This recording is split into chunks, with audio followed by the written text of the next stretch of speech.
Police खुद ही लेके खाती रही है, जब नहीं मिला तो खुद ही मारने के लिए भी आ गए हैं। अब जो फैसल के हाथों एक पुलिस कांस्टेबल शहीद हुआ है, कभी किसी को मारा भी नहीं है, हाथ से भी नहीं मारा, फायरिंग तो दूर की बात, बंदा मारना तो दूर की बात है। ला इलाहा मोहम्मद रसूलुल्लाह पढ़ के कहते हैं, वो मरते वक्त भी आप उसके वॉइस भी सुन सकते हैं। अगर वो झूठा होता तो ऐसी वॉइस, ऐसी आवाज किसी की ना होती, ऐसा दम ना होता किसी की आवाज में, और वो भाग जाते। 25-25 लाख, 10 लाख, 12 लाख दे रहे हैं, जितने पैसे दे दें हम पर्चा हल्का कर देंगे, ये जल्दी घर आ जाएगा, जल्दी आए, फिर दोबारा काम करे, फिर हमें मछलियां दे। अस्सलाम वालेकुम नाज़रीन, मैं हूं एडी मलक और आपने पिछली वीडियो देखी कि फैसल हंज, जिसे पुलिस मुकाबले में पुलिस ने मौत के घाट उतार दिया। फैसल 3 बच्चों का बाप था और इस जुर्म की दुनिया को छोड़कर वो एक आम शहरी की तरह जिंदगी जीने का उसने फैसला कर लिया था। शायद ये फैसला उसकी मौत का सबब बन चुका था। मेरे साथ फैसल की अहलिया मौजूद है, हम इनसे जानते हैं कि फैसल का इनके साथ कैसे राब्ता हुआ, इनकी शादी कैसे हुई, इनके बच्चे कितने हैं, और जिस दिन ये जुल्म की दास्तान रकम की गई तब ये कहाँ पर थी। आपकी शादी कितना अर्सा पहले हुई थी और कितने बच्चे हैं आपके?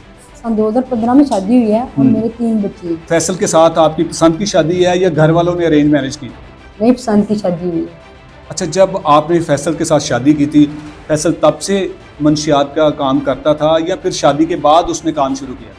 नहीं, ये बाहर से आए थे, यूनान में थे, तो ये उधर से आए हैं, तो शादी हुई है। वो काम वगैरह इन्होंने बाद में शुरू किया, पहले ये काम नहीं करते थे, ये बाहर थे। ठीक है जी, बाकी इनके भाई इधर ही थे, एक भाई और बाहर है इनके, बाकी 5 भाई इधर ही। वो खेती बाड़ी करते हैं, इनका खुद जमींदारी का काम है अपना।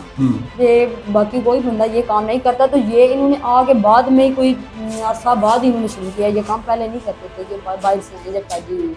बहना, बीवी ना अपने शोहर के बड़ा करीब होती है, उसे पता होता है कि उसका शोहर क्या काम करता है और किस काम की कमाई वो लाकर मुझे देता है, और फिर उस कमाई से मैं अपने बच्चों को खिलाती हूँ।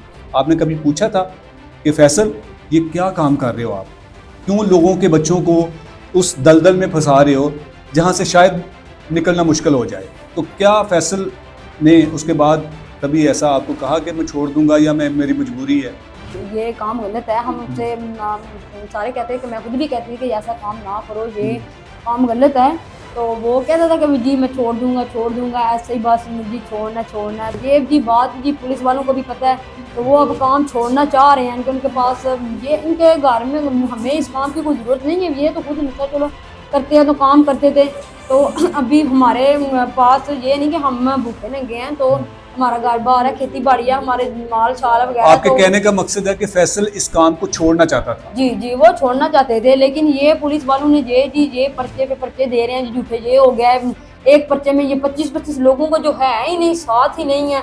हमारे जो रिश्तेदार हैं खानदान में, हमारे इनके भतीजे हैं जो, उनको ये पर्चे में डाल लेते हैं। वो छोटे हैं, 18, 15, 16, 17 साल के ये भतीजे हैं। और जो अगर हमारे साथ कोई खानदान में से जो चलता है हमारे साथ, उनके बच्चों को भी ये पर्चों में डाल लेते हैं। और इसका भी ये उन्होंने 3-4 पर्चे और ये जी हुआ है, तो इधर गलियाना चौक में तो वो उनके ऊपर डाल दिया जी। सरेआम सारा शहर देख रहा है कि पुलिस मुकाबला हुआ है। फैसल ने इससे पहले किसी को कत्ल किया या किसी को फायरिंग करके जख्मी भी किया था? मैंने कहा अल्लाह माफी दे, ऐसा वो कर ही नहीं सकते। वो कभी उन्होंने किसी के साथ ऐसा नहीं किया, कभी किसी को मारा भी नहीं है, हाथ से भी नहीं मारा। फायरिंग तो दूर की बात, बंदा मारना तो दूर की बात है।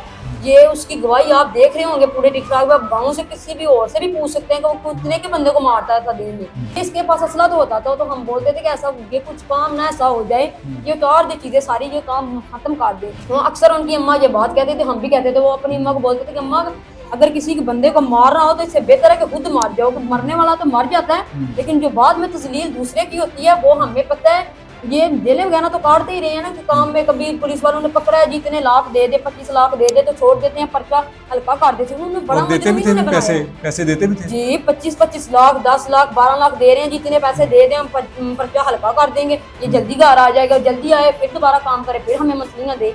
ये इन्होंने काम खत्म होने दिया ही नहीं है। तो अब जो फैसल के हाथों एक पुलिस कांस्टेबल शहीद हुआ है, वो किस तरह से शहीद हुआ? ये गलियां इधर आप बाहर से भी पता कर सकते हैं कि वो हमारे कैमरे लगे हुए हैं। दूसरी तरफ जिस तरफ से जिस गली में फजल चौक से सड़क उतरती है वहाँ पे पुलिस वाला शहीद हुआ है। ये दूसरी साइड पे थे, वहाँ पे कैमरे भी लगे हैं, वो लोग भी गवाही दे सकते हैं कि वो उधर से गुजरे हैं। ये दूसरी साइड पे ये दोनों पार्टी को आपस में फायरिंग हो रही है। उन दूसरी पार्टी वालों ने पुलिस को फोन कर दिया। पुलिस वाले कैसे ही हमारे गाँव में आई हुई थी, तो वो भी यही समझे कि बदर चौक में होगी, तो उन्होंने पुलिस को फोन कर दिया कि ये जी हमारे फायरिंग को मारने के लिए आ गए हैं।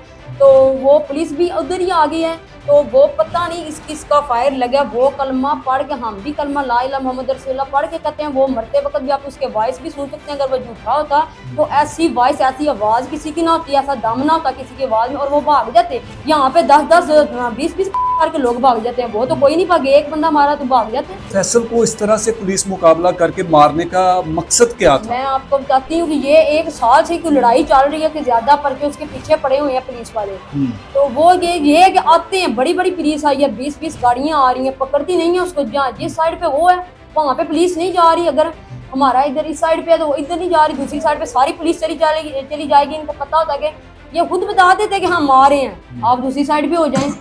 ये पकड़ते नहीं, इन्होंने मारना था। इनके पीछे बहुत सी साजिशें और बहुत सारे बंदे, और हम नहीं नाम लेते, साजिशों के तहत इनको मरवाया गया। कि ये जी चुभता था बंदा, क्या है कि उसने असला डाला हुआ था। फैसल ने ये फैसला नहीं किया था कि मैं इस काम को छोड़ देता हूँ, आम शहरियों की तरह मैं जिंदगी जीऊंगा? नहीं, वो अभी ये कि इन्होंने काम छोड़ने दिए ही नहीं, वो ये जान छोड़ते ही नहीं है उसकी।